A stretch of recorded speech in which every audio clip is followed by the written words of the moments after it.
Dando continuidade ao nosso estudo sobre o estresse que afeta o crescimento e desenvolvimento das plantas na parte de ecofisiologia, nós já vimos na aula anterior como que os fatores bióticos do meio afetam as plantas. Nessa aula de hoje nós vamos focar nos fatores abióticos, ou seja, nos fatores edafoclimáticos, nas condições do ambiente físico onde a planta está inserida e como que eles afetam o crescimento e desenvolvimento daquela planta, como que eles induzem o estresse, como que eles comprometem a máxima produtividade da planta naquele ambiente. E quando nós pensamos em estresse abiótico, existe uma gama enorme de fatores do ambiente que podem afetar. Nós temos a questão de temperatura, que pode ser temperatura alta ou temperatura baixa. Nós temos a questão de disponibilidade de água. Nós temos a questão de ventos. Nós temos questão da umidade do ar. Nós temos questão de luminosidade. Então tem uma série de fatores do ambiente que vão afetar a fisiologia das plantas. E as plantas vão ter que responder a esses estímulos do ambiente, tentando minimizar os seus efeitos negativos para potencializar a capacidade da planta de sobreviver naquele ambiente. Dentre os fatores abióticos, tem os fatores que são de origem climática e que envolvem o ambiente onde a planta está se desenvolvendo. Dentre eles, eu vou chamar a atenção apenas para alguns. Nós temos o efeito da luz, temos o efeito da temperatura, temos o efeito da disponibilidade de água e temos o efeito do carbono, CO2. Tanto em excesso quanto em falta, eles são fatores que podem induzir o estresse na planta. Falta de luz pode induzir o estresse na planta. Excesso de luz pode induzir estresse na planta. Temperaturas baixas podem induzir estresse na planta. Temperaturas altas podem induzir estresse na planta. E assim sucessivamente. Quando a gente pensa em luz, nós estamos falando tanto da quantidade de luz quanto da qualidade da luz. Quando nós vemos uma cena tipo esta da floresta amazônica, nós imaginamos uma região bastante iluminada, com plena disponibilidade de luz. E é verdade. No topo do dossel, essa é uma realidade, a plena disponibilidade de luz. Porém, no interior do dossel, a história é diferente. Dentro do ambiente, mesmo da floresta amazônica, em que a copa das árvores está exposta a uma condição de plena disponibilidade de luz, no interior do dossel é um ambiente sombreado. Então isso modifica não apenas a quantidade de luz que atinge as plantas que estão dentro do dossel, como a qualidade da luz que atinge essas plantas também. E isso vai ter um efeito tanto na taxa fotossintética quanto no crescimento e desenvolvimento da planta, que nós vamos ver ao final dessa disciplina, quando a gente estudar a questão de fotomorfogênese, como que a luz afeta a morfogênese da planta, a forma da planta. Aqui nós temos um exemplo dos cerrados com plena disponibilidade de luz, mas aqui é um campo aberto. Se nós formos no cerradão fechado, nós vamos encontrar ambientes com plena disponibilidade de luz e ambientes também que são sombreados. E isso vai afetar o crescimento da planta. Então ela tem que ter mecanismo de lidar com esse excesso de luz e tem que ter mecanismo de lidar com a falta da luz. E nós vimos algumas dessas coisas quando a gente estudou a parte de fotossíntese das plantas. Temperaturas. Todas as plantas, elas têm a sua temperatura ótima de crescimento. E elas têm um comportamento mais ou menos assim, em que eu vou ter aqui no eixo Y a taxa de crescimento e aqui no eixo X eu vou ter a minha temperatura. O que vai acontecer? Todas as plantas têm alguma coisa mais ou menos assim, em formato de sino, em que elas vão ter temperaturas ótimas de crescimento, é uma faixa em que ela vai ter uma temperatura ótima de crescimento, mas abaixo dela o crescimento vai ser limitado, da mesma forma que acima daquela temperatura vai ser limitado. Então as plantas elas têm que se adaptar de forma evolutiva àquele ambiente. Se eu pego uma planta que está adaptada à região equatorial, por exemplo, e levo ela para regiões temperadas, pode ser que essa planta não consiga sobreviver naquelas condições. E vice-versa, eu posso pegar uma planta da região ártica e levo ela para crescer na região dos cerrados, essa planta pode não sobreviver porque não está adaptada àquela condição de temperatura.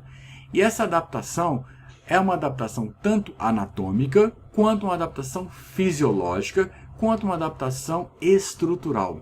Só para vocês terem uma ideia, essa adaptação é tão específica e é tão refinada plantas que estão crescendo na região do Ártico tem a composição dos lipídios das membranas celulares diferente de plantas que estão crescendo em regiões mais quentes, por causa do grau de saturação dos ácidos graxos que compõem os lipídios que fazem parte das membranas daquelas células que fazem parte do organismo crescendo naquele ambiente.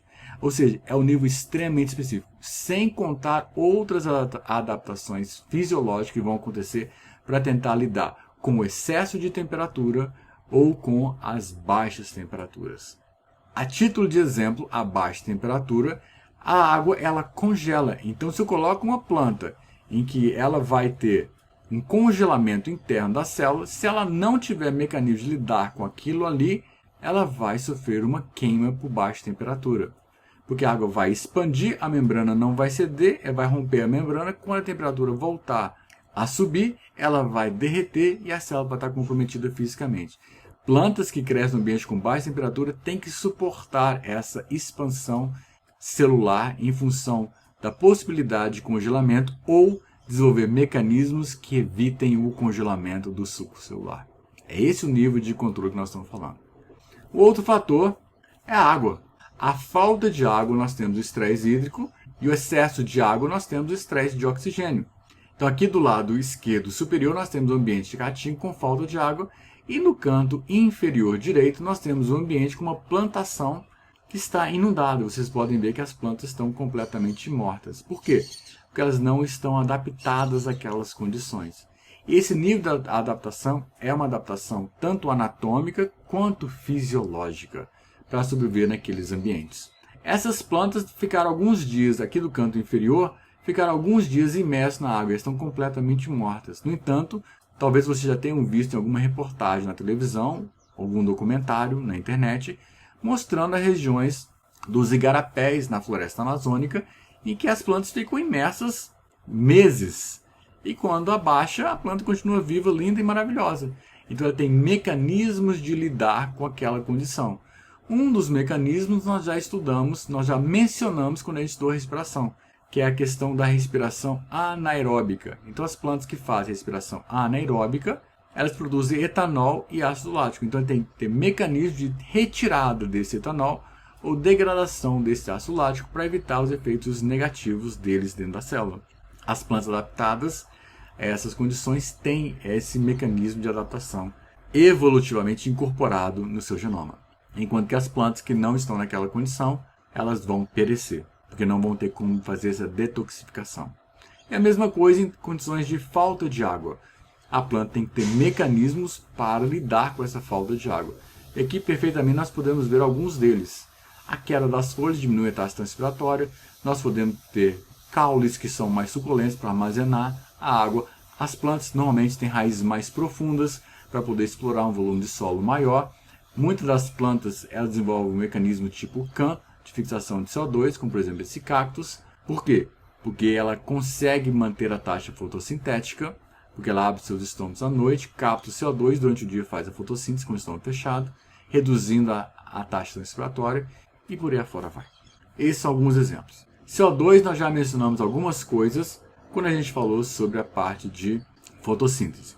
Na dúvida, se vocês não lembram, dê uma olhada na fase bioquímica da fotossíntese, vocês vão ver exatamente como que o CO2 participa do processo. E a outra condição abiótica são as condições do solo, chamadas de edáficas. Nós estamos falando de nutrição mineral e nós estamos falando de salinidade. Nutrição mineral é um ambiente que é pobre. Solos muito velhos, solos cuja rocha-mãe seja uma rocha-mãe menos rica de nutrientes, solos que já foram cultivados por muito tempo, solos que estão submetidos a processo de queima constante. Então você tem um processo de empobrecimento daquele solo. Então nesse caso, para que a planta possa crescer, eu tenho que melhorar as condições nutricionais daquele solo. Então tem que fazer adubação, tem que fazer fertilizações. Eu tenho que colocar adubo, seja orgânico ou seja adubo sintético, naquele solo para que a planta possa crescer. Então isso é uma condição do solo. Então o nutriente em falta ele gera um estresse na planta porque a produtividade vai ser limitada pelo nutriente em menor disponibilidade. Nós já mencionamos algumas dessas coisas quando falamos de nutrição mineral. E com relação à salinidade? A salinidade normalmente acontece em regiões que têm um excesso de sais, principalmente sódio. Mas existem outros que podem causar um efeito osmótico naquele solo. Então, quanto maior a concentração desses sais neste solo, menor é o potencial osmótico, consequentemente menor o potencial hídrico. Lembrando que a água vai sempre do maior potencial hídrico em direção ao menor potencial hídrico. Então agora o solo, ele é um solo que tem um potencial hídrico mais baixo, portanto, ele tem mais dificuldade de liberar água para a planta. Então, além de ter o problema das plantas absorverem aqueles elementos químicos que podem trazer problemas de toxicidade por estarem dentro da planta e não serem necessários, nós temos o problema da disponibilidade de água induzido por questão de potencial hídrico. Então, esses são os fatores abióticos que são induzidos pelas condições físicas do ambiente, sejam condições climáticas ou sejam condições do solo onde a planta está crescendo.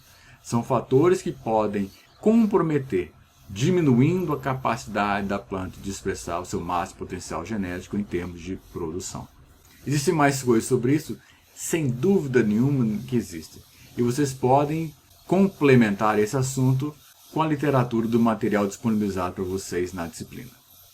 Basicamente era isso que nós tínhamos para passar para vocês nesta videoaula e nos vemos na nossa próxima videoaula. Até a próxima!